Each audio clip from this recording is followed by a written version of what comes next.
Langit mendung menggantung di atas gubuk reyot yang berdiri di sudut gang sempit ibu kota. Di dalamnya, seorang lelaki tua dengan janggut tak terawat dan pakaian lusuh tengah duduk bersila di lantai kayu yang mulai rapuh. Namanya Arif. Tak ada yang mengenalnya lagi di kota ini. Ia hidup dalam keheningan dan bayang-bayang, jauh dari sorotan, jauh dari sorak-sorai kehidupan yang dulu pernah ia impikan. Di tangannya, sebuah amplop lusuh berwarna emas, yang entah bagaimana bisa sampai ke tempat tinggalnya, tampak bergetar saat ia genggam. Dengan tangan gemetar, ia membuka amplop itu. Mata tuanya membaca tulisan yang tertera dengan hati-hati, undangan resmi reuni Akbar SMA Harapan Bangsa ke-20. Semua alumni diundang hadir. Acara akan diselenggarakan di Ballroom Hotel Grand Mahameru, Sabtu malam. Arif terdiam, jantungnya berdetak lebih cepat. Nama sekolah itu membangkitkan luka lama yang belum sembuh. Sekolah tempat ia dihina, dibuli, dan dijauhi. Tempat di mana dirinya hanya dianggap sampah. Ia menghela napas panjang.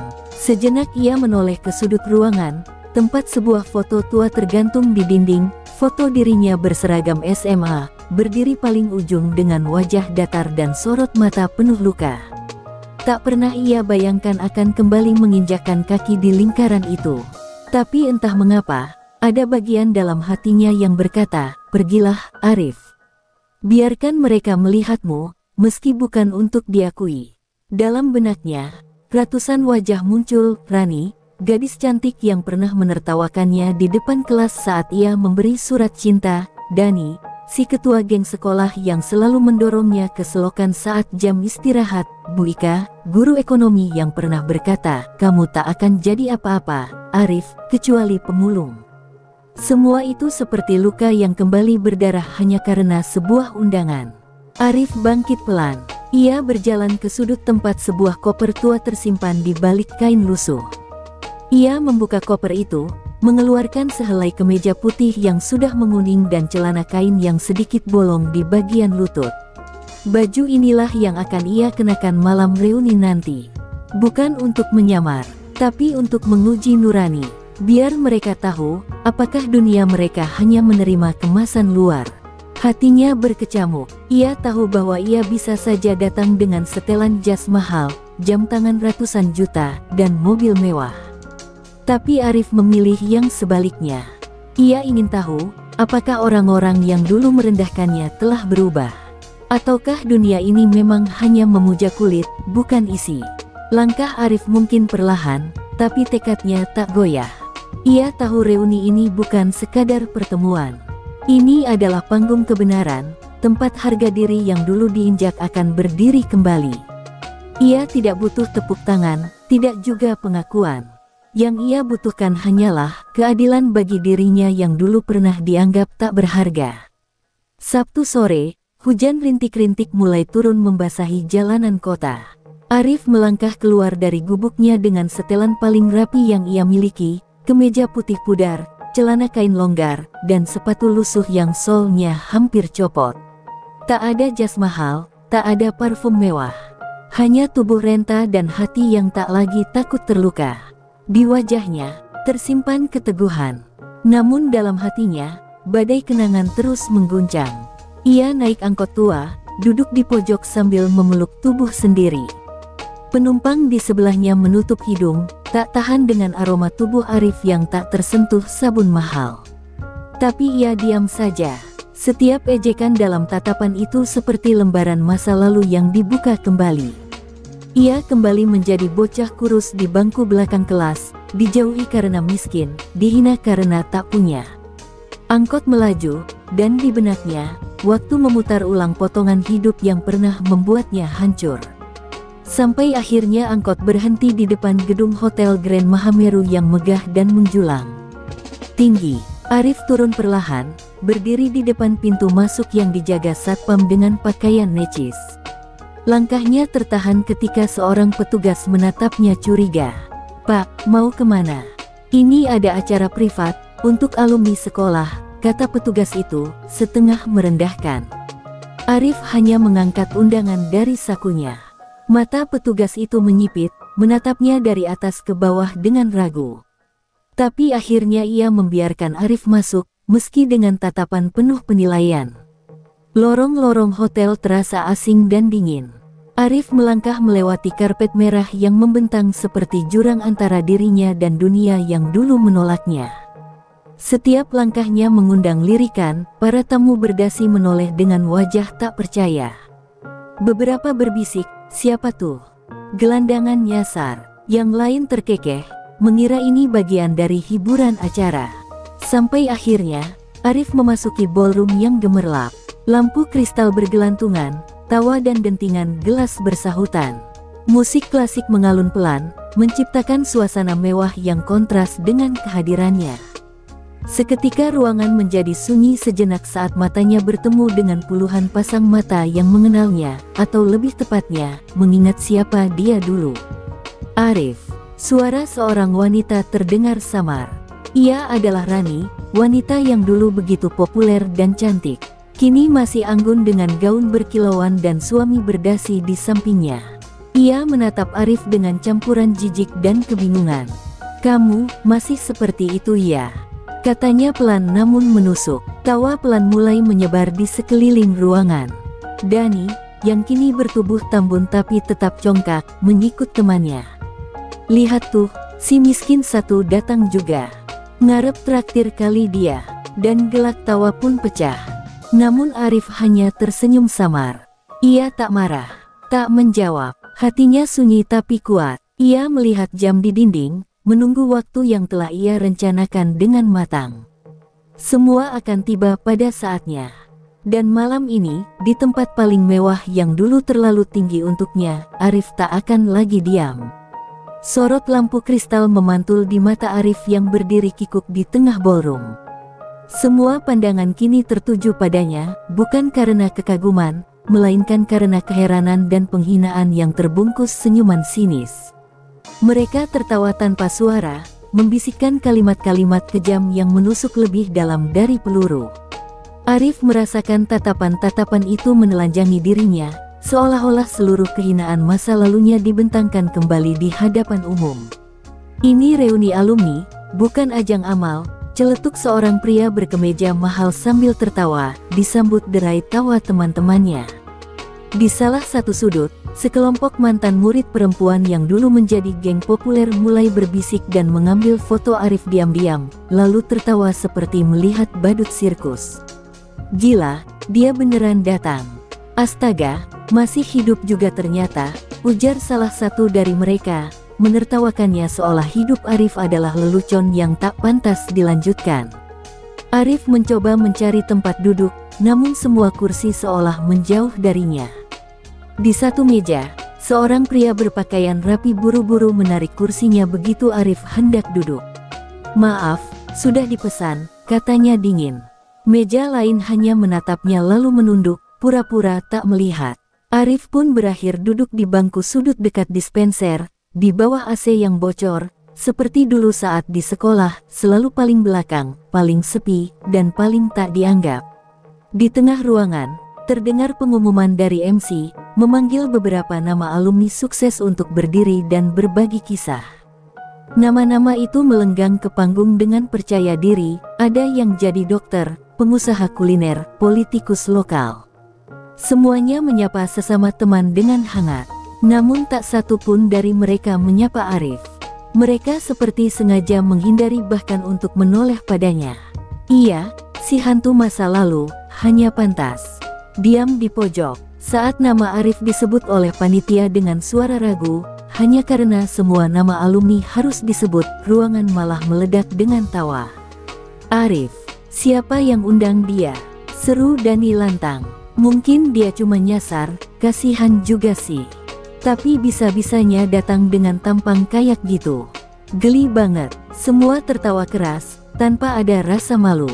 Beberapa bahkan mulai merekam diam-diam, mungkin untuk konten media sosial, mempermalukan si gembel demi likes dan komentar.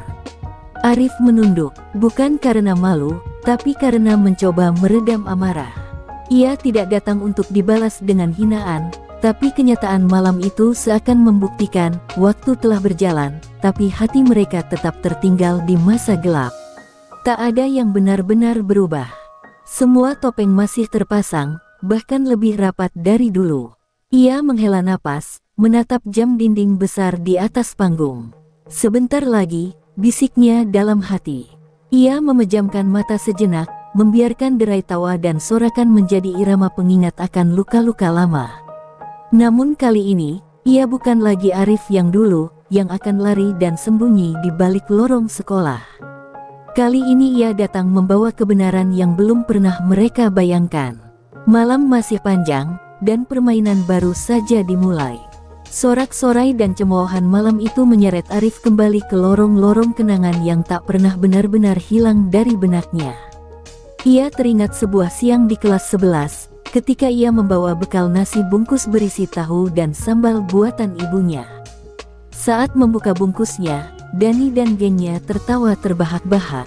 "Gila, ini makan siang atau makanan kucing?" kata Dani sembari menumpahkan isi bekal Arif ke lantai. Suara tawa itu, dulu mengiris harga dirinya. Dan kini, bertahun-tahun kemudian, suara tawa yang sama menggema kembali, tak berubah sedikit pun. Arif memejamkan mata. Waktu di ballroom itu berhenti, dan seolah ia kembali menjadi anak remaja kurus yang duduk di pojok kelas, dihina karena seragamnya paling kusam, karena sepatunya bolong, karena ia tak pernah mampu membayar iuran ekskul. Ia ingat hari ketika ia mengaku ingin kuliah di luar negeri, lalu seisi kelas menertawakannya. Bahkan gurunya, Bu Ika, menepuk pundaknya sambil berkata, "Nak, mimpi itu bagus. Tapi kamu terlalu miskin untuk mimpi setinggi itu." Dan tentu saja, kenangan tentang Rani tak pernah benar-benar pudar. Ia pernah menyukai gadis itu dalam diam. Pernah menulis surat sederhana di kertas buku tulis, berisi pujian polos dan ajakan belajar bersama. Namun surat itu dibacakan keras-keras oleh Rani di depan teman-temannya di kantin. "Lihat nih, si miskin ngarep," katanya waktu itu. Mereka semua tertawa, dan Arif hanya bisa berdiri mematung, seperti batu di tengah arus deras ejekan. Luka itu terlalu dalam untuk sembuh hanya dengan waktu. Sore itu, sepulang sekolah, Arif menangis di belakang ruang UKS. Ia tak tahu kepada siapa harus bercerita. Ayahnya sudah tiada, ibunya hanya bisa memeluk dan berkata, "Sabar ya, nak. Allah itu adil. Kalau kamu sabar dan terus belajar, suatu hari kamu akan buktikan ke mereka bahwa kamu lebih dari cukup." Kalimat itu menancap di hatinya seperti kompas hidup. Ia tak akan membalas dendam dengan hinaan, tapi dengan pencapaian. Kini, duduk di pojok ballroom yang sama mewahnya dengan mimpi yang dulu pernah ditertawakan, Arif menyadari satu hal, semua luka yang pernah mereka beri, ternyata tak pernah benar-benar sembuh. Hanya tersimpan rapat, menunggu waktu yang tepat untuk terbuka kembali. Dan malam ini, di tengah kilau gaun mahal dan tawa penuh kesombongan, luka-luka itu mulai menganga. Tapi luka itu tak lagi melemahkannya. Justru membuatnya berdiri lebih tegak. Ia telah melewati badai yang lebih hebat dari sekadar ejekan reuni. Ia pernah lapar berhari-hari, pernah tidur di emperan toko, pernah dihina oleh dunia yang hanya melihat dari kulit luar. Namun semua itu kini menjadi bahan bakar yang menguatkan hatinya. Dan meski mereka masih menertawakan penampilannya hari ini, Arif tahu, sebentar lagi tawa itu akan membeku di bibir mereka. Dengan tenang, ia merogoh sakunya, memastikan sesuatu yang ia bawa tetap aman. Sebuah kartu identitas dan undangan khusus yang telah ia siapkan. Ia tahu bahwa malam ini belum selesai. Malam ini baru permulaan, dan waktu akan segera membalikkan semua yang selama ini mereka percaya tentang dirinya. Dari kursinya yang dingin di pojok ballroom, Arif memandang langit-langit megah bertabur lampu kristal, berbanding terbalik dengan atap rumahnya dulu, yang bolong dan selalu bocor saat hujan. Ingatannya terlempar jauh ke masa kecil. Ia adalah anak dari seorang tukang becak yang jujur, dan ibu penjual gorengan keliling. Hidup mereka bukan sekadar sederhana, tapi benar-benar pas-pasan. Kadang makan hanya 2 kali sehari, kadang sekali pun tak cukup. Tapi Arif kecil selalu berangkat sekolah dengan semangat, meski perutnya perih karena kosong.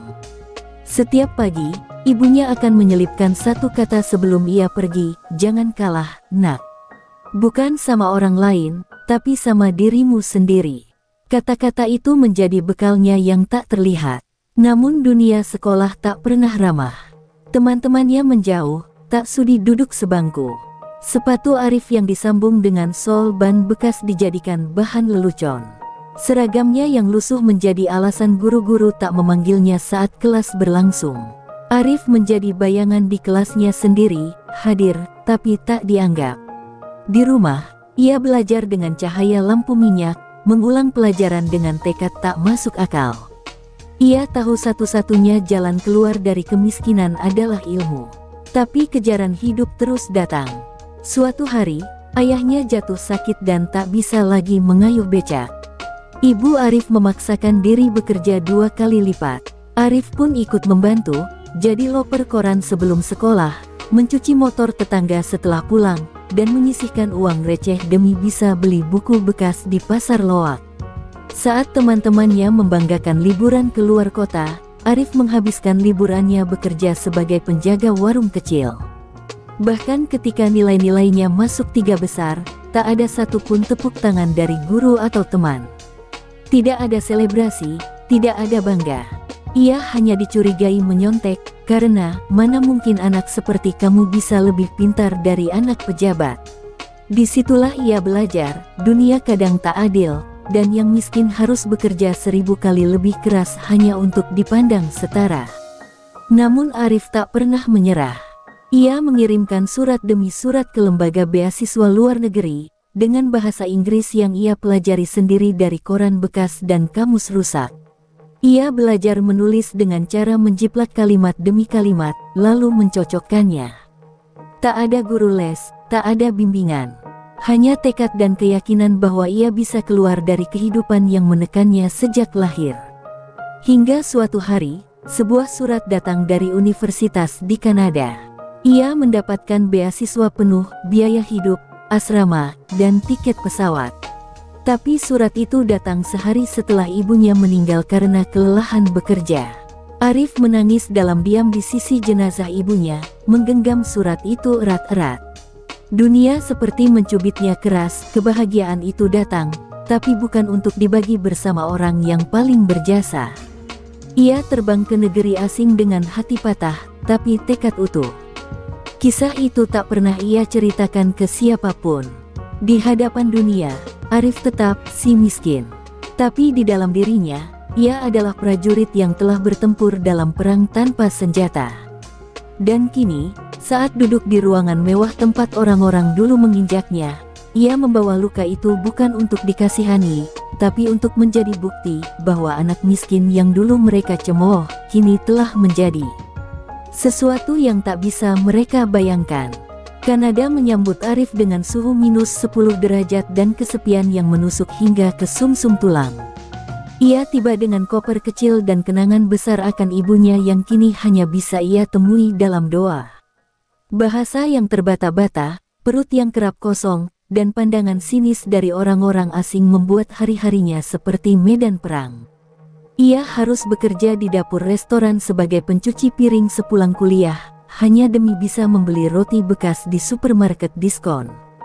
Bukan sekali 2 kali Arif pingsan di perpustakaan karena kelelahan.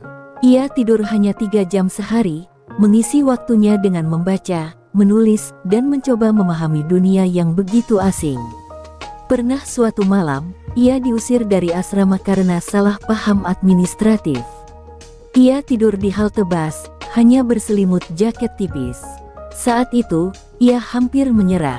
Ia menatap langit malam, memeluk lutut, dan berkata lirih, "Bu, kalau ibu masih hidup, aku pasti pulang sekarang." Namun justru dalam kejatuhan itu, sesuatu tumbuh dalam dirinya. Arif mulai menulis ide-ide kecilnya dalam buku catatan, tentang teknologi yang bisa membantu anak-anak miskin belajar dari rumah, tentang sistem informasi pendidikan gratis, tentang aplikasi yang bisa menjembatani sekolah dan siswa tidak mampu. Di sela-sela cuci piring dan tugas kuliah, ia membangun mimpinya. Pelan, Tapi pasti, tahun ketiga kuliahnya, Arif berhasil memenangkan kompetisi teknologi kampus dengan prototipe aplikasi pendidikan berbasis komunitas. Ia mendapatkan dana awal dari investor lokal, lalu membentuk tim kecil dari mahasiswa relawan. Ia tak punya apa-apa, kecuali visi dan tekad baja. Mereka bekerja di garasi, makan seadanya, tidur bergantian di lantai. Tapi bagi Arif, itu semua bukan penderitaan, melainkan pengingat bahwa ia masih hidup dan berjuang. Tahun demi tahun berlalu, aplikasi itu berkembang. Dari 5 pengguna menjadi 5.000, lalu 500.000. Investor mulai berdatangan. Perusahaan itu diberi nama Educare, yang kini dikenal sebagai salah satu platform pendidikan terbesar di Asia Tenggara. Namun Arif tetap sederhana. Ia tak pernah melupakan dari mana ia berasal. Ia tetap menyumbangkan 40% keuntungan perusahaannya untuk anak-anak kurang mampu di pedesaan. Di balik layar, Arif membeli lahan kecil di kampung halamannya dan membangun rumah sederhana untuk anak-anak yatim. Ia tidak pernah mengungkapkan identitasnya ke publik secara terbuka. Semua orang mengenalnya hanya sebagai founder misterius dari Educare. Dan kini, setelah 15 tahun, ia kembali ke Indonesia, menyamar dalam wujud lelaki gembel, bukan untuk membanggakan dirinya, tapi untuk melihat apakah dunia yang dulu menolaknya masih sama dangkalnya. Duduk di sudut ballroom itu, mengenang semua kejatuhan dan kebangkitan, Arif menghela napas dalam. Ia tak datang untuk balas dendam, tapi untuk menunjukkan bahwa luka bukan alasan untuk menyerah. Bahwa siapapun bisa jatuh, tapi yang membedakan hanyalah, apakah kau memilih untuk diam, atau bangkit. Garasi kecil di belakang apartemen sewaan di Toronto menjadi saksi bisu kelahiran mimpi besar Arif. Di tempat sempit itu, ia dan 3 orang sahabat sesama mahasiswa membangun cikal bakal Educare. Tanpa modal besar, tanpa pengalaman manajerial, dan tanpa dukungan keluarga, mereka bekerja dengan satu bahan bakar utama, keyakinan bahwa pendidikan seharusnya tak dimonopoli oleh mereka yang mampu saja. Arif menuliskan visi itu di tembok garasi, jika anak sepertiku bisa bermimpi, maka anak manapun berhak untuk mewujudkannya. Namun kenyataan tak seindah visi. Berkali-kali sistem yang mereka bangun gagal. Data hilang, server ambruk, aplikasi tak berfungsi. Investor kecil yang sempat percaya mundur satu persatu. Arif mulai kehilangan semangat. Rekan-rekannya mulai menyerah satu persatu, kembali mencari pekerjaan tetap. Hanya Arif yang bertahan, tinggal sendirian di garasi dingin, makan mie instan 5 hari berturut-turut, dan bertanya pada dirinya sendiri, apakah aku terlalu keras kepala, atau dunia memang terlalu kejam untuk anak miskin seperti aku. Suatu malam saat ia hampir menyerah, ia menerima email dari seorang guru desa di Kalimantan. Guru itu menulis, "Terima kasih, aplikasi Anda telah membantu murid saya yang tak bisa sekolah selama musim banjir. Mereka belajar lewat Educare, dan kini lulus ujian." Arif menangis membaca email itu. Tangis yang bukan karena sedih, tapi karena tahu apa yang ia lakukan bukan sia-sia. Dan itulah titik balik segalanya. Ia kembali bangkit. Ia perbaiki kode programnya sendiri. Ia hubungi ratusan sekolah, satu persatu, menawarkan sistemnya secara gratis. Perlahan, reputasi Educare tumbuh. Ia diundang ke forum teknologi pendidikan, memenangkan satu penghargaan kecil, lalu dikenal oleh media lokal. Dari sana, investor baru datang, bukan karena presentasi mewah, tapi karena semangatnya yang nyata. Mereka bilang, "Kamu bukan sekadar bikin bisnis, kamu bikin harapan." Tahun keempat sejak berdiri, Educare resmi menjadi perusahaan rintisan skala internasional dengan pengguna dari 12 negara berkembang. Tapi Arif tak tergoda glamor. Ia menolak tawaran merger dari perusahaan raksasa yang ingin mengkomersialisasi seluruh layanan. Ia berkata tegas, Educare lahir dari rasa lapar. Jangan pernah membuatnya jadi alat para kenyang. Jawabannya membuat banyak orang menganggapnya bodoh. Tapi bagi Arif, itu adalah bentuk perlawanan terakhirnya terhadap dunia yang selalu menukar prinsip dengan uang. Ia menyisihkan separuh keuntungannya untuk membangun pusat belajar gratis di daerah-daerah terpencil di Indonesia dan Asia Tenggara. Namanya tak pernah dicantumkan di prasasti. Ia tak butuh itu. Ia hanya ingin memastikan tak ada lagi anak seperti dirinya yang harus menahan lapar sambil belajar membaca. Namun meski rendah hati, pengaruh Arif mulai tak terbendung. Ia jadi legenda di kalangan aktivis pendidikan, dijuluki CEO tanpa wajah karena tak pernah tampil di depan media. Dan kini, CEO itu, yang selama ini dunia cari-cari, duduk diam di pojok ballroom sekolah lamanya. Terluka tapi tetap tegar, dihina tapi tetap diam. Tak satu pun dari para alumni yang menertawakannya tahu bahwa lelaki dengan sepatu robek itu adalah alasan mengapa anak-anak mereka bisa belajar online selama pandemi. Tapi waktu terus berjalan, dan saat kebenaran muncul ke permukaan nanti, semua tawa akan berubah menjadi bisu. Setelah lebih dari 1 dekade merintis dan membesarkan Educare dari nol, Arif akhirnya menginjakkan kaki kembali ke tanah air. Bukan sebagai pahlawan, bukan pula sebagai selebritas dunia bisnis, ia kembali sebagai bayangan, sebagai sosok tanpa nama. Tak ada wartawan, tak ada penyambutan di bandara. Hanya dirinya, koper usang, dan langkah-langkah pelan menuju kampung halaman yang telah banyak berubah, namun tetap menyimpan kenangan pahit masa kecilnya. Di sana, Arif sempat berdiri di depan reruntuhan rumah masa kecilnya, tempat ibunya dulu menyalakan pelita di tengah gelap, tempat ayahnya menambal sepeda usang di bawah sinar bulan. Kini hanya tinggal puing-puing dan debu. Tapi di balik kehancuran itu, tumbuh tekad baru. Ia membeli sebidang tanah tak jauh dari sana, membangun pusat belajar anak-anak jalanan, lengkap dengan internet, laptop, dan guru relawan. Semua itu dibangun tanpa sepeser pun menyebut nama Arif. Ia tetap setia di balik layar. Lalu, saat undangan reuni akbar itu datang, Arif tahu ini bukan kebetulan. Sebagian orang mungkin akan mengabaikannya, sebagian lagi mungkin akan datang sebagai ajang pamer keberhasilan. Tapi Arif memutuskan untuk datang sebagai dirinya yang paling sederhana, sebagai Arif yang dulu mereka hina. Sebab ia tahu, kebenaran akan lebih menggelegar saat dibungkus dalam kehinaan, lalu dibuka perlahan hingga membuat semua terdiam. Sebelum hari reuni, ia menghubungi panitia secara anonim dan menawarkan diri sebagai sponsor utama acara. Ia hanya meminta satu hal, identitas sponsornya baru boleh diumumkan di penghujung malam, setelah semua alumni berkumpul. Tak ada satupun yang tahu bahwa donatur besar yang membiayai sewa ballroom mewah dan makan malam itu adalah si pria tua dengan pakaian lusuh yang duduk di pojok ruangan. Arif juga mempersiapkan kejutan. Ia mengundang secara diam-diam kepala sekolah baru, beberapa guru muda yang terinspirasi dari platform Educare, serta seorang anak SD dari pelosok daerah, anak yatim piatu yang berhasil meraih prestasi nasional berkat belajar lewat aplikasi Arif.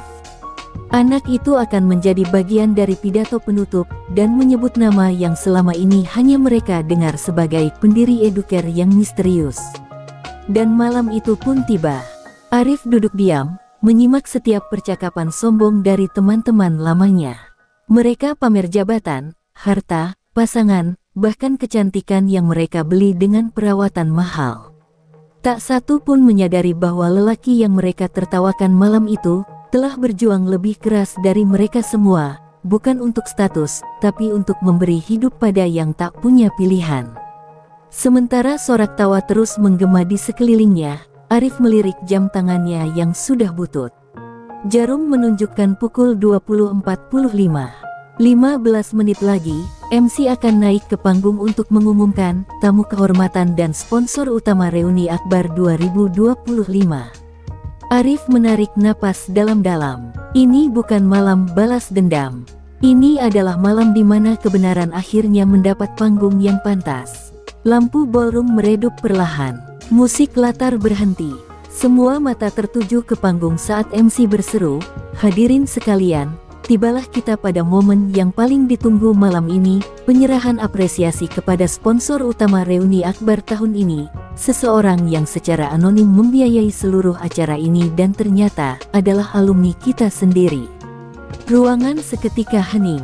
Beberapa alumni mulai menatap ke kanan kiri, bertanya-tanya siapa gerangan. Tidak ada yang memperhatikan pria lusuh yang masih duduk tenang di pojok ruangan, dengan kopi dingin di tangan dan tatapan teduh yang mengarah ke panggung.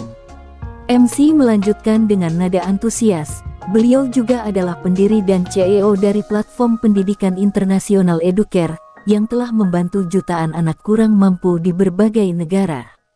Malam ini, kita akan diperkenalkan langsung kepadanya.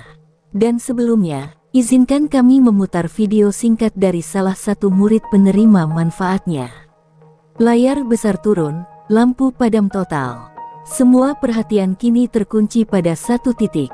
Video menampilkan seorang anak kecil dari pedalaman, berdiri di depan rumah panggungnya yang sederhana.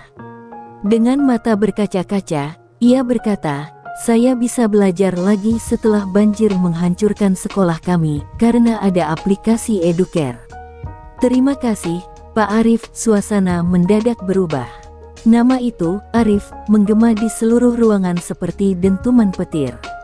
Beberapa tamu mulai terdiam. Beberapa saling melirik. "Arif, yang mana?"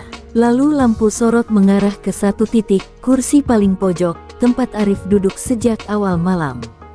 Semua kepala menoleh ke arah pria berjanggut lebat dengan baju lusuh dan sepatu berlubang. Para alumni yang tadi mencemooh, membentak pelayan, dan tertawa saat melihatnya masuk, kini membeku. Tidak percaya, mulut mereka terbuka, tapi tak mampu mengucap kata. Salah satu dari mereka, Tony, si paling kaya dari geng SMA, berbisik ke temannya, itu Arif. Yang dulu kita usir dari kelas karena seragamnya bau." Dengan langkah tenang, Arif berdiri. Tak ada ekspresi sombong di wajahnya, hanya senyum tipis, dan tatapan yang dalam. Ia naik ke panggung, menerima mikrofon dari MC yang tampak gemetar karena sadar telah meremehkan pria agung itu sejak awal malam. Ballroom hening, tidak ada musik, tidak ada tepuk tangan. Hanya jantung yang berdetak lebih cepat di dada para hadirin. Arif memulai pidatonya dengan kalimat lirih, "Saya tidak datang malam ini untuk dipuji. Saya datang untuk menyampaikan sesuatu kepada kalian yang dulu pernah menertawakan saya, mengusir saya dari kelas karena saya tak mampu beli buku baru, dan kepada kalian yang hari ini masih mengukur manusia dari bajunya." Suaranya tenang, tapi mengiris. "Saya memaafkan kalian, bukan karena kalian layak dimaafkan, tapi karena saya memilih untuk tidak membiarkan luka kalian mengendalikan arah hidup saya." Beberapa alumni mulai menangis. Bahkan Tony, yang paling lantang menghina Arif saat awal acara, menunduk dalam-dalam. Tapi Arif tak menunjukkan dendam. Ia menutup pidatonya dengan berkata, "Satu hal yang saya pelajari selama ini, harga diri tak pernah ditentukan oleh status, jabatan, atau pakaian. Tapi oleh seberapa besar kita bertahan saat dunia mencoba menjatuhkan kita." Tepuk tangan bergemuruh, bukan karena terpaksa, tapi karena hati mereka tersentuh, dihantam, dan dihancurkan dalam diam oleh kebenaran yang akhirnya berbicara. Panggung telah kosong. Arif telah kembali duduk di kursinya. Tapi suasana ruangan tak kunjung kembali seperti semula. Suara musik yang diputar MC terasa hampa. Beberapa alumni mulai meninggalkan tempat duduk mereka, bukan untuk pulang, tapi untuk berjalan ke arah pria yang tadi mereka abaikan. Tony yang dulu menjadi penguasa sekolah, dengan wajah kusut dan mata memerah, berjalan paling depan. Dia meremas-remas kedua tangannya, lalu berlutut di hadapan Arif. "Bro, maaf. Gue bener-bener nggak tahu, gue, selama ini." Arif menatap Tony tanpa kata. Tak ada kemarahan, hanya sepasang mata yang menyimpan ratusan luka lama. "Kau tidak perlu berlutut, Tony," ucapnya perlahan. "Aku sudah memaafkanmu, sejak hari kau menamparku di kelas 3 hanya karena aku duduk di bangku yang kau klaim sebagai milikmu." Tony terisak, semua gengnya berdiri kaku di belakang, tak mampu menatap wajah Arif. Satu persatu mereka menunduk, seperti anak-anak kecil yang tertangkap mencuri. Seseorang di antara mereka bahkan menangis seperti bayi. Tak berhenti di situ, Bu Rani, guru matematika yang hadir malam itu, berjalan dengan langkah gemetar. Wajahnya yang dulu tegas kini penuh air mata. "Maafkan Ibu, Arif. Ibu salah waktu itu. Ibu ikut-ikutan meremehkanmu hanya karena kamu tak bisa bayar iuran kelas. Ibu bangga padamu." Arif berdiri dan memeluk Bu Rani. "Terima kasih, Bu. Ibu tetap guru saya, bagaimanapun dulu keadaannya." Pelukan itu menjadi pecahan pertama dari dinding dingin yang bertahun-tahun memisahkan Arif dan masa lalunya. Namun tidak semua orang mudah berubah. Di sudut ruangan, beberapa alumni hanya menyaksikan dari kejauhan dengan wajah sinis. Mereka berbisik, "Cuma akting doang tuh. Mana mungkin orang sukses datang ke reuni kayak gembel." Kalimat itu cukup keras untuk terdengar, dan Arif mendengarnya. Tapi ia hanya tersenyum dan tidak membalas. Ia tahu, ada luka yang bahkan waktu pun belum sanggup menyembuhkan. Dan dia tak berniat lagi bertarung di arena kebencian yang sama. Setelah beberapa saat, MC memanggil Arif kembali ke depan. "Pak Arif, ada satu pertanyaan terakhir dari panitia. Kalau boleh tahu, kenapa Bapak datang ke acara reuni ini dengan penampilan seperti itu?" Semua menahan napas. Arif berdiri, menatap seluruh ruangan, lalu menjawab dengan kalimat yang membuat seluruh aula membeku, "Karena saya ingin tahu, siapa di antara kalian yang masih buta." Semua orang terdiam, tak ada yang sanggup bicara. Hati mereka ditelanjangi oleh kejujuran paling telak malam itu. "Bukan buta mata," lanjut Arif, "tapi buta hati. Saya ingin tahu apakah orang-orang yang dulu mengajariku arti sakit, sudah belajar arti hormat. Dan ternyata, malam ini saya belajar sesuatu, sebagian dari kalian sudah berubah, dan sebagian lainnya masih tertinggal di masa lalu." Kata-kata itu menghantam seperti gemuruh petir. Sebagian alumni mulai menunduk dalam-dalam, sementara yang lain menangis dalam diam. Malam reuni yang harusnya menjadi perayaan, berubah menjadi malam pertanggungjawaban. Setelah pidatonya yang menghentak hati, Arif kembali duduk, namun pikirannya tak pernah benar-benar tenang. Ia menatap satu persatu wajah-wajah yang dulu mewarnai masa lalunya, ada yang menyesal, ada yang malu, ada pula yang tetap mencibir dalam diam. Tapi satu hal yang pasti, malam itu menjadi malam ketika topeng-topeng dilepaskan, dan kebenaran tak bisa lagi disembunyikan. Arif merasakan kelegaan, namun bersamaan dengan itu, luka-luka lama yang belum sepenuhnya sembuh ikut terbuka kembali. Tiba-tiba, panitia reuni mendekatinya. Dengan ragu, mereka menyerahkan sebuah amplop berisi undangan istimewa, sebuah ajakan untuk menjadi pembicara utama dalam pertemuan alumni nasional sekolah mereka bulan depan. "Kami sadar, Arif," kata ketua panitia, "kami butuh seseorang seperti Anda untuk menginspirasi generasi muda. Maafkan kami yang dulu menilai dari kulit luar." Tapi Arif hanya menatap amplop itu tanpa langsung menerimanya. Ia sadar, ini bukan sekadar undangan. Ini ujian, apakah ia siap untuk kembali ke lingkaran yang dulu membuangnya. Saat hendak menanggapi, seseorang menghampirinya dari kerumunan. Wulan, wanita yang dulu ia sukai diam-diam, yang kini telah menikah dengan pria lain. Matanya sembab. "Arif, aku bodoh. Dulu aku ikut-ikutan menjauh hanya karena kamu miskin. Padahal, kamu satu-satunya orang yang tulus. Aku minta maaf." Arif tersenyum getir. "Tak perlu meminta maaf, Wulan. Kamu hanya mengikuti arus. Kita semua pernah begitu." Tapi di balik senyumnya, ada luka yang kembali menganga. Sebab Wulan adalah bagian dari kenangan yang paling sulit ia lepaskan. Malam itu semakin larut. Arif berjalan keluar aula tanpa berkata banyak. Angin malam menyambutnya, dingin tapi jujur. Di tempat parkir, mobil-mobil mewah berjajar, tapi ia melangkah ke arah sepeda motornya yang sederhana. Beberapa orang yang melihat kepergiannya mulai menyadari bahwa kesederhanaan bukan berarti keterbatasan, melainkan pilihan. Arif tak pernah datang untuk dipuja. Ia datang untuk memberi cermin pada masa lalu, agar mereka yang dulu sombong tahu bahwa hidup bisa berbalik dalam sekejap. Dalam perjalanan pulang, Arif terdiam. Jalanan yang ia lalui masih sama seperti dulu, tapi hatinya tidak. Ia kini berada di persimpangan besar, antara membuka hati dan kembali menjalin hubungan yang dulu rusak, atau tetap melangkah sendiri dalam sunyi, seperti yang telah ia jalani selama ini. Di dalam helmnya, ia menangis. Bukan karena sedih, tapi karena dilema, apakah semua maaf yang ia dengar malam itu benar-benar tulus? Atau hanya bentuk rasa malu setelah tahu siapa dirinya sebenarnya? Tiba di rumah kontrakan yang sederhana namun hangat, Arif duduk di beranda, menatap langit. Ia teringat almarhum ibunya yang dulu selalu berkata, "Nak, maaf itu mudah diucap, tapi sulit dibuktikan." Arif tahu, memaafkan itu satu hal, tapi memberi kepercayaan kembali adalah hal lain. Ia membuka amplop undangan yang tadi diserahkan panitia. Pandangannya kosong, tapi tangannya meremas kertas itu. Di dalam hatinya, ia sadar pilihan ini bukan tentang mereka, tapi tentang dirinya sendiri. Apakah ia siap membuka bab baru, atau tetap menjadi pria yang mengajar dari balik bayang-bayang?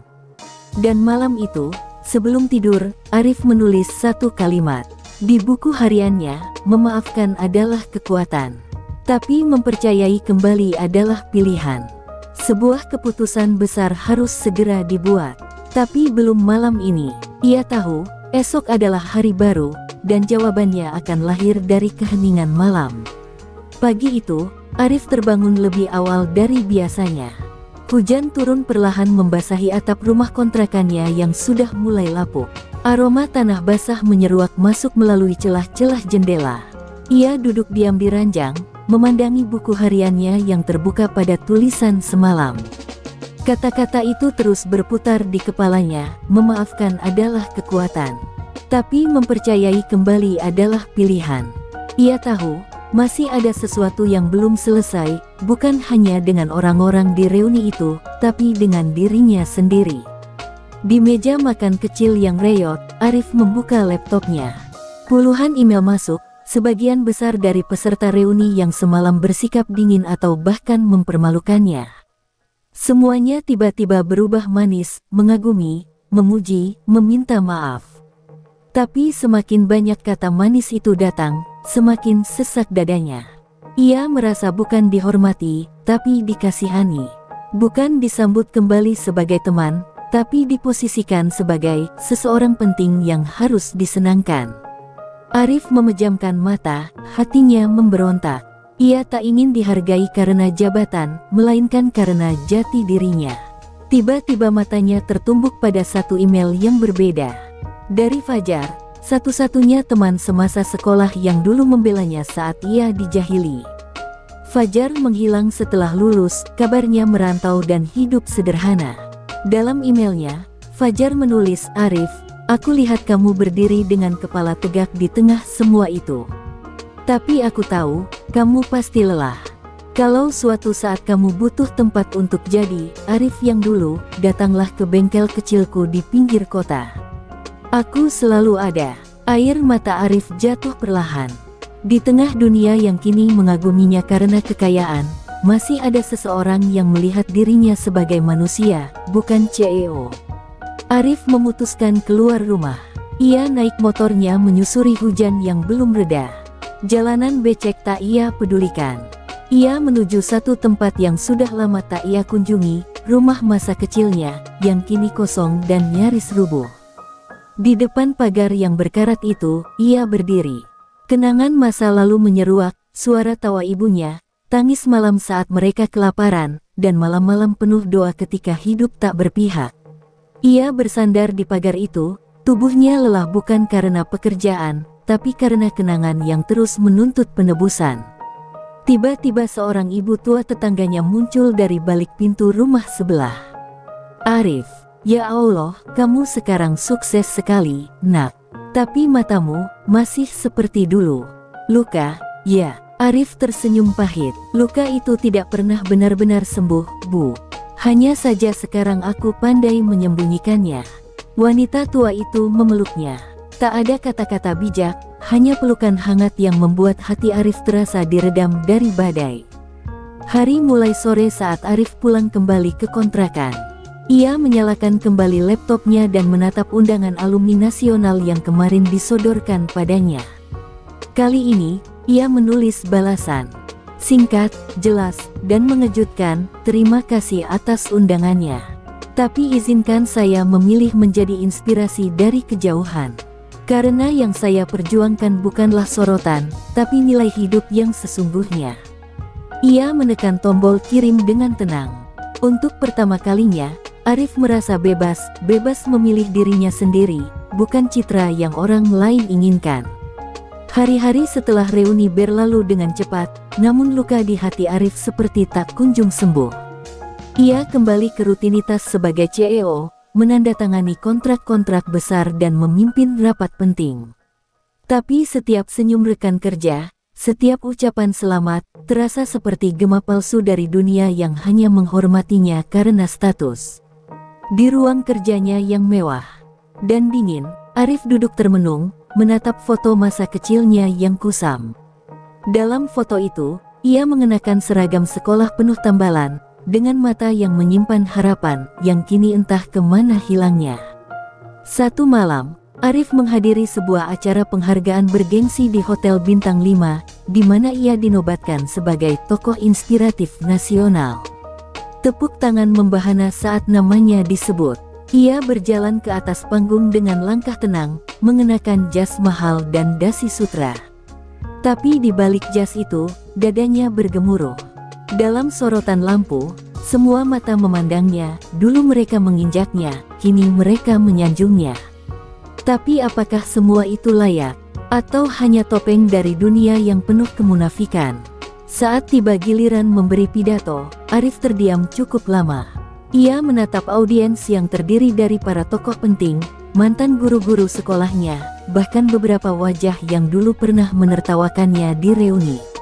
Lalu, dengan suara serak namun mantap, ia berkata, "Saya berdiri di sini bukan karena saya lebih hebat, tapi karena saya dipaksa jatuh begitu dalam.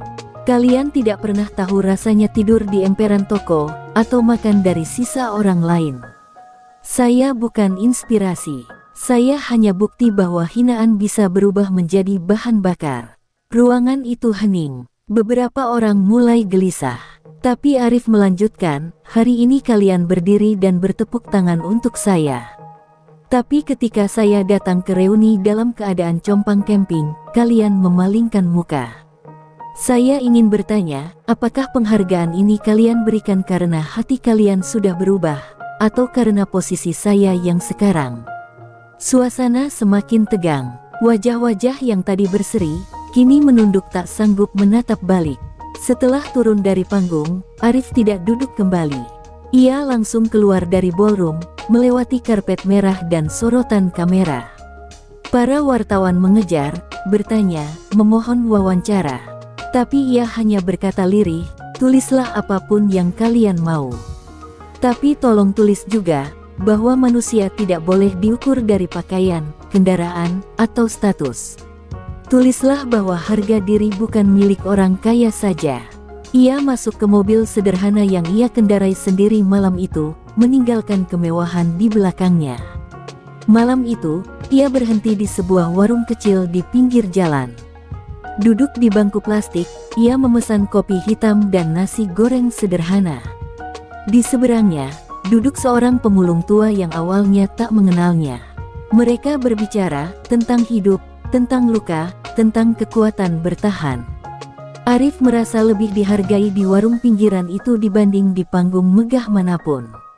Untuk pertama kalinya, ia merasa diterima bukan karena siapa dia sekarang, tapi karena siapa dia sebenarnya. Langit malam tampak cerah saat Arif pulang. Di balik gelapnya malam dan sunyinya jalanan, ada kedamaian yang tak bisa dibeli oleh kekayaan atau jabatan. Ia menatap langit dan berkata dalam hati, "Aku tidak butuh panggung untuk dihormati. Aku hanya ingin dikenang sebagai manusia yang tidak menyerah saat dunia menjatuhkannya." Dan malam itu, untuk pertama kalinya sejak reuni, Arif bisa tidur dengan tenang. Beberapa hari setelah malam penghargaan itu, Arif menerima undangan tak terduga dari sekolah lamanya. Kepala sekolah yang baru memintanya datang untuk memberi motivasi kepada siswa-siswi dalam acara alumni menginspirasi. Hati Arif bimbang. Sekolah itu adalah saksi bisu dari setiap luka yang ia terima, cemoohan, perlakuan tidak adil, dan rasa rendah diri yang dulu menempel erat dalam jiwanya. Tapi setelah merenung panjang, ia memutuskan datang. Bukan untuk membalas, tapi untuk memastikan bahwa tak ada lagi anak sepertinya yang harus tumbuh dengan luka yang sama. Saat Arif melangkah masuk ke halaman sekolah yang kini sudah direnovasi, kenangan lama menyerbu seperti badai. Lapangan tempat ia pernah jatuh saat upacara karena sepatunya bolong. Pojok belakang kantin, tempat ia makan diam-diam agar tak dicemooh karena hanya membawa nasi garam. Semua itu kembali menghantui, membuat dadanya sesak. Namun kini, ia berjalan dengan kepala tegak, mengenakan kemeja sederhana dan sepatu yang bersih. Ia tidak ingin datang sebagai CEO, ia ingin datang sebagai Arif yang dulu. Acara dimulai. Murid-murid menyambutnya dengan antusias, tak tahu bahwa pria sederhana itu adalah CEO dari perusahaan yang sponsornya terpampang di spanduk panggung.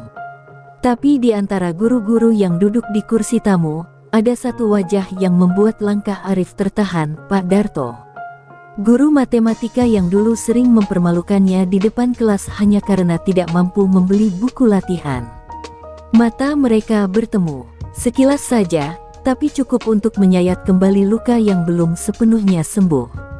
Arif tetap melangkah ke panggung. Ia berbicara dengan tenang, menyampaikan kisah masa lalunya, termasuk tentang sepatu bolong, hinaan teman-teman, dan guru yang memandangnya sebelah mata.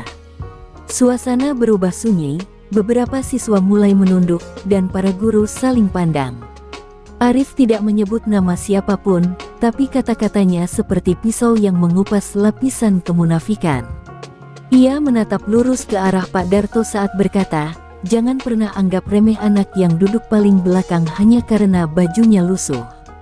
Bisa jadi, dialah satu-satunya yang sedang berjuang melawan dunia."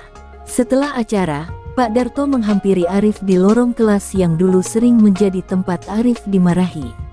"Arif, saya tidak tahu harus bilang apa," katanya dengan suara lirih.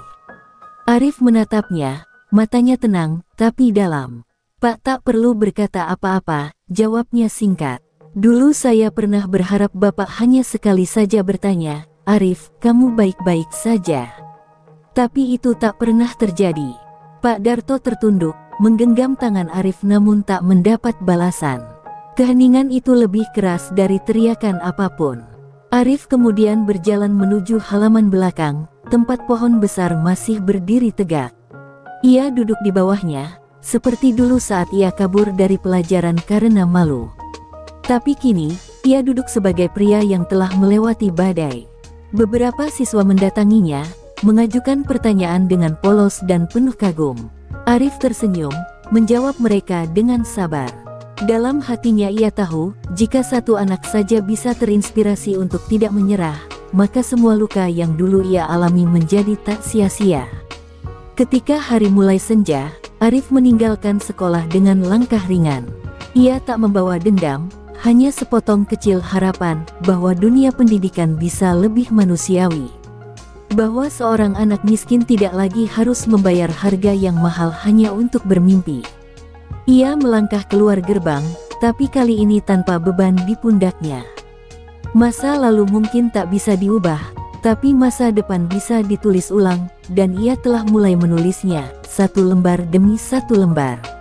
Seminggu setelah kunjungannya ke sekolah, sebuah video rekaman sambutan Arif di acara alumni menginspirasi viral di media sosial.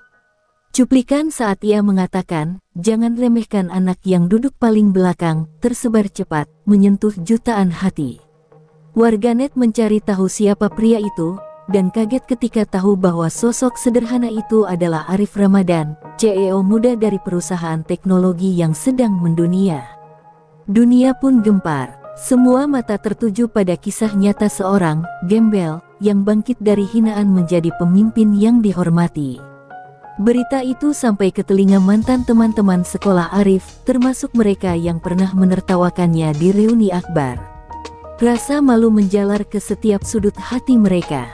Dalam grup alumni yang dulu penuh canda dan hinaan, kini sunyi. Satu persatu mulai menuliskan pesan maaf secara pribadi ke akun media sosial Arif. Namun tidak satu pun dibalas. Arif diam, bukan karena sombong, tapi karena ia tahu, beberapa luka memang tidak perlu dijahit dengan kata-kata. Waktu sudah cukup menyembuhkan. Tak lama, Arif diundang menjadi narasumber di acara televisi nasional. Di hadapan jutaan penonton, ia membongkar pengalamannya sebagai korban perundungan dan diskriminasi sosial. Ia menyebut bagaimana sistem sekolah dan lingkungan sosial sering melabeli anak dari tampilan luar, tanpa tahu isi hatinya. Saya datang ke reuni tidak untuk pamer, tapi karena ingin tahu apakah mereka sudah berubah. Sayangnya, banyak yang masih sama, cepat menilai, lambat memahami, ucapnya lirih tapi tegas, membuat studio sunyi seketika. Di belakang panggung, seorang wanita paruh baya menghampirinya dengan mata berkaca-kaca. Ternyata ia adalah Bu Erna, mantan penjaga kantin sekolah yang dulu diam-diam sering menyisihkan lauk tambahan untuk Arif kecil. "Nak, kamu masih ingat ibu?" Arif memeluknya erat, air matanya tak terbendung. "Ibu adalah satu-satunya cahaya dalam hari-hari gelap saya di sekolah itu," ucapnya dengan suara gemetar. Momen itu menjadi simbol bahwa kebaikan kecil bisa memberi dampak besar bagi seseorang yang sedang rapuh. Setelah acara itu, Arif mengumumkan program beasiswa bernama Bangku Belakang, ditujukan untuk anak-anak miskin yang sering tersisih di sekolah. Ia ingin memastikan bahwa tidak ada lagi anak yang merasa tak berharga hanya karena miskin, lusuh, atau tak punya koneksi. Dalam sambutannya saat peluncuran program itu, ia menutup pidato dengan satu kalimat yang membuat seluruh hadirin berdiri dan menangis, "Karena saya pernah duduk di bangku belakang itu, dan dari sana, saya belajar berdiri." Tahun-tahun berlalu, nama Arif semakin harum, bukan karena kekayaannya, tapi karena hatinya. Ia menjadi simbol harapan bagi jutaan anak-anak yang lahir dalam kemiskinan, tetapi tidak menyerah pada keadaan. Ia menulis buku berjudul Aku Adalah Luka Yang Tumbuh, dan menjadi bestseller di banyak negara. Di setiap wawancara, ia selalu menyebut bahwa keberhasilannya bukan karena kecerdasannya, tapi karena ia terlalu sering diremehkan hingga lupa bagaimana caranya menyerah. Dan pada suatu sore yang tenang, Arif kembali berjalan melewati gerbang sekolahnya, kali ini bukan untuk reuni atau memberi motivasi, tapi untuk menyumbangkan bangunan perpustakaan baru atas nama ibunya yang sudah tiada. Di pintu masuk tertulis, "Untuk semua anak yang pernah merasa tidak cukup baik. Kau tidak sendirian. Aku pernah duduk di bangku itu juga." Ia menatap langit, senyum mengembang, dan untuk pertama kalinya dalam hidupnya, ia merasa utuh.